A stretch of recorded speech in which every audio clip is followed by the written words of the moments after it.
বাংলাদেশ আজ দুই ভাগে বিভক্ত। এক ভাগ ৭২-এর বাকশালপন্থী, আরেক ভাগ ২০২৪-এর বিপ্লবপন্থী। আমরা আমাদের অবস্থান পরিষ্কার করছি, আমরা ২০২৪-এর বিপ্লবপন্থী শক্তি।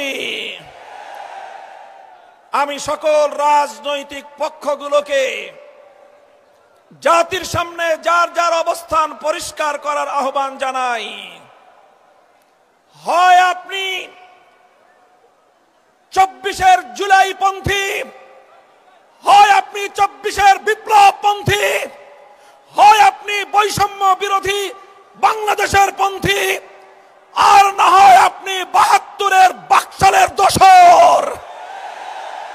স্পষ্ট ভাষায় ঘোষণা করতে চাই, রক্তের সাগর পেরিয়ে ২৪-এর জুলাই বিপ্লবের পর ৫ই আগস্ট মহান বিপ্লবের মধ্য দিয়ে যেই ফ্যাসিবাদ বাংলার সীমান্ত থেকে বিতাড়িত করা হয়েছে, সেই ফ্যাসিবাদ এবং তার কোন দোসর বাংলার ক্ষমতার মসনদে আর আসতে পারবে না ইনশাআল্লাহ।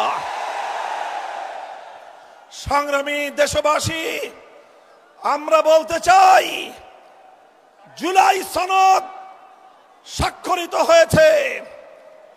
জুলাই সনদের আইনি ভিত্তির জন্য আমরা ঐক্যবদ্ধ হয়েছিলাম। আমাদের সে ঐক্যের ভিত্তির উপর দাঁড়িয়ে জুলাই সনদের প্রাথমিকভাবে আইনি ভিত্তি কার্যকর হয়েছে, সরকারি আদেশ জারি হয়েছে।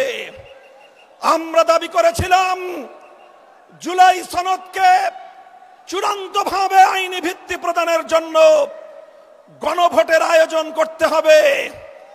বাংলার মানুষ সেই গণভোটের মাধ্যমে ইনশাআল্লাহ জুলাই সনদকে চূড়ান্তভাবে আইনি ভিত্তি প্রদান করবে। আমরা বলেছিলাম বাংলাদেশের ইতিহাসের এই তাৎপর্যপূর্ণ গণভোট সংসদ নির্বাচনের সঙ্গে, প্রতীকের নির্বাচনের সঙ্গে একসাথে তালগোল পাকিয়ে এই গণভোটের মাহাত্ম্য নষ্ট করবেন না। আমরা বলেছিলাম এই জুলাই সনদের গণভোটকে আগামীর বাংলাদেশের মাইল ফলক হিসেবে প্রতিষ্ঠা করার জন্য আলাদাভাবে, স্বতন্ত্রভাবে জাতীয় নির্বাচনের আগে গণভোটের আয়োজন করা হোক। কিন্তু আমরা দেখছি যারা জুলাই সনদের, যারা জুলাই বিপ্লবকে আন্তরিকভাবে গ্রহণ করতে পারে নাই, যারা জুলাই বিপ্লবের বৈষম্য বিরোধী চেতনাকে ধারণ করতে পারে নাই, যারা জুলাই বিপ্লবের ফ্যাসিবাদ বিরোধী সংগ্রামকে ভালোভাবে গ্রহণ করতে পারে নাই, ষড়যন্ত্র করে পর্দার পেছন থেকে কলকাঠি নাড়িয়ে জুলাই সনদের গণভোটকে একই দিনে বাস্তবায়ন করার জন্য বর্তমান সরকারকে তারা বিভ্রান্ত করেছে, পথভ্রষ্ট করেছে।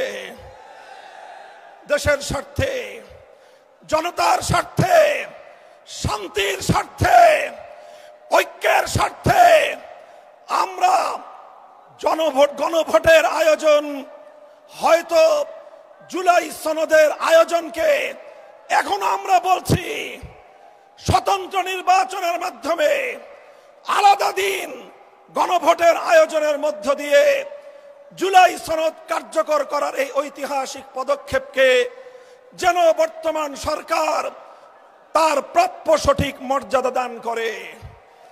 বলতে চাই, যদি এটা করতে ব্যর্থ হন, ইন্টারিম সরকার, ইতিহাস আপনাদেরকেও ক্ষমা করবে না। ইতিহাস কাউকে ক্ষমা করে না। মনে রাখবেন, ইতিহাসের দায়ে পরিশোধ করতে পারবেন না, কলঙ্ক নিয়ে বিদায় নিতে হবে। পরিষ্কার বলি, আমরা ইনশাআল্লাহ যেই ফ্যাসিবাদ রক্ত দিয়ে বাংলাদেশ থেকে বিদায় করা হয়েছে, বিদেশি প্রভুদের এজেন্ডা বাস্তবায়ন যারা করার জন্য আমার বাংলার স্বাধীন জনপদকে যারা ব্যবহার করেছে, আজও যারা স্বপ্ন দেখছে বিদেশি প্রভুদেরকে খুশি করে আবার ক্ষমতার মসনদে আসবে, তাদেরকে বলতে চাই, বাংলাদেশের মানুষ আজ ঐক্যবদ্ধ, বাংলার মানুষ আজ রাজপথে অবস্থান নিয়েছে।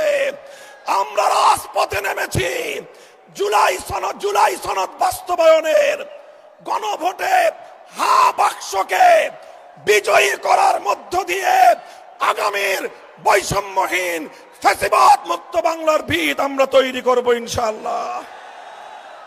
আপনারা সকলে ঘরে ঘরে দাওয়াত পৌঁছে দিবেন। দলীয় প্রতীকে নির্বাচনের পাশাপাশি, দলীয় প্রতীকে ভোট দেওয়ার পাশাপাশি গণভোটে হা বাক্সে ভোট দিতে হবে। যদি কেউ এই গণভোটে না ভোটের ক্যাম্পেইন করেন, ধরে নেব আপনারাও ফ্যাসিবাদের দোসর। ইনশাআল্লাহ আমরা রাজপথে আছি। লেভেল প্লেইং ফিল্ড যদি তৈরি করতে ব্যর্থ হয় সরকার, নির্বাচন নিয়ে কোনো অনিশ্চয়তা দেখা দিলে সরকারকেই তার দায় গ্রহণ করতে হবে। সংগ্রামী সাথী ও বন্ধুগণ, এভাবে রাজপথে যে মহান ঐক্য গড়ে উঠেছে, সে ঐক্যে ৮ দল মোহনায় মিলিত হয়েছে।